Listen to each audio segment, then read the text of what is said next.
There are situations in poker where the right move at the right time can make a huge difference to your bottom line.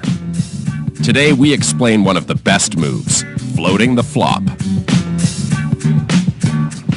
These days, when a player raises before the flop, you can count on them making a continuation bet on the flop almost all the time.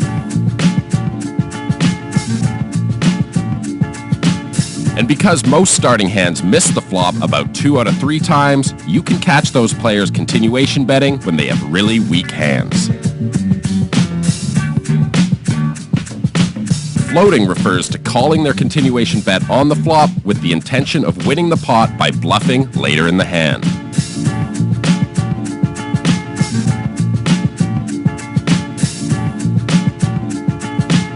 To float the flop successfully, make sure to remember these 3 things. Number 1. Floating the flop works way better when you're in position because you can pick up on your opponent's weakness if they check to you on the turn. Number 2. This move is designed for heads-up pots, so don't bother trying it if you're up against more than one opponent.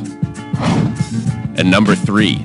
You'll win way more pots with this move if you use it against weaker players because they're less likely to bet again on the turn and the river.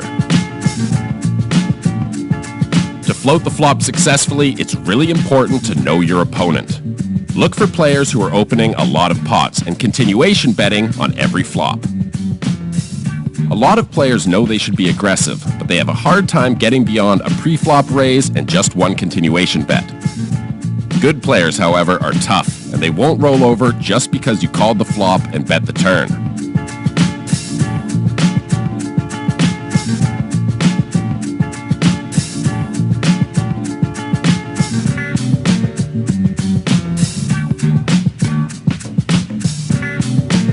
If you do float the flop against a really good player and they bet again on the turn, it doesn't always mean they have a good hand.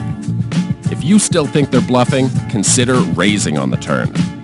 Calling the flop and raising the turn is a really strong line, and you can force even good hands to fold. But remember, this is a dangerous play, and it should only be used when you have a really strong read on your opponent.